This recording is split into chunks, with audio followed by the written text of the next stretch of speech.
Come in the name of the Lord. And it's Father's Day, a short worship for the week of 20 June 2021.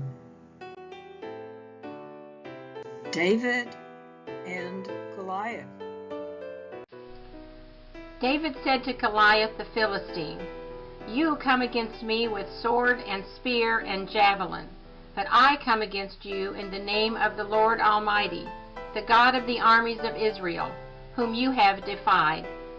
This day the Lord will deliver you into my hands, and I'll strike you down and cut off your head.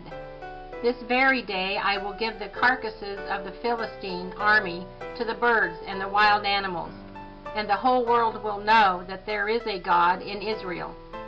All those gathered here will know that it is not by sword or spear that the Lord saves, for the battle is the Lord's, and he will give all of you into our hands."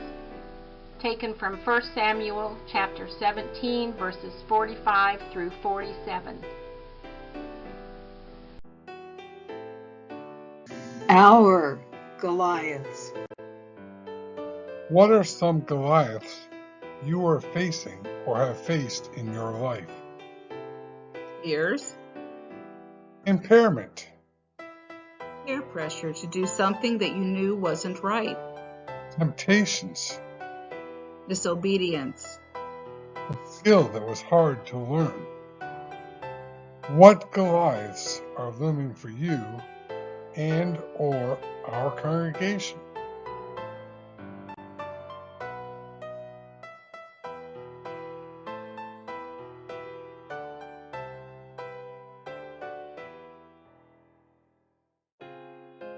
God's grace. That day when evening came, Jesus said to his disciples, "Let us go over to the other side."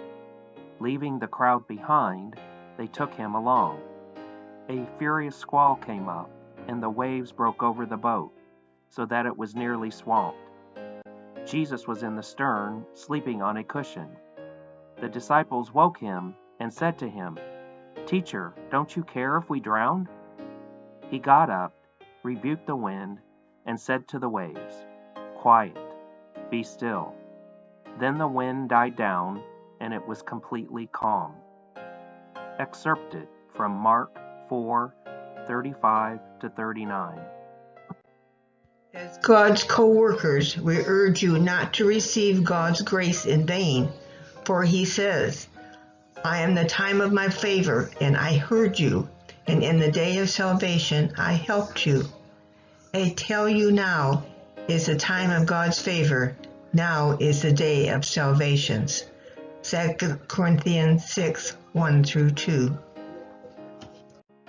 Great is his wisdom, and marvelous are his ways, and the extent of his doings none can find out. His purposes fail not, neither are there any who can stay his hand. From eternity to eternity, he is the same, and his years never fail. I, the Lord, am merciful and gracious unto those who fear me, and delight to honor those who serve me in righteousness and in truth unto the end. Great shall be their reward, and eternal shall be their glory. Excerpts from Doctrine and Covenants 76, verse 1 and 2.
A prayer for God's grace and peace.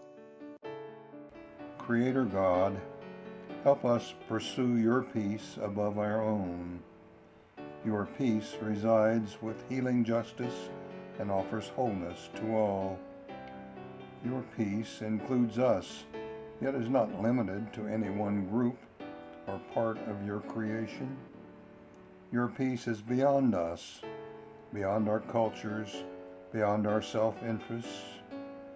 Yet you trust us to care for it. You challenge us to nurture it.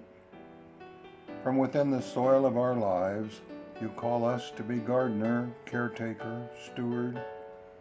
What we nurture is not our own, yet springs forth from us. All that we are and all that we have are gifts from you. An imperfect incarnation of your restoring and redeeming love through our eyes, our hands, mouth, feet, and ears, you with us. Divine Creator, help us yearn, strive, and toil for your peace. Living your peace, we fulfill your hope for us and faithfulness to us. Living your peace, we become the answer to our prayer. Help us make it so. Amen. Diana Henson, used by permission. Together, we will face our Goliaths with God's grace and peace. God bless.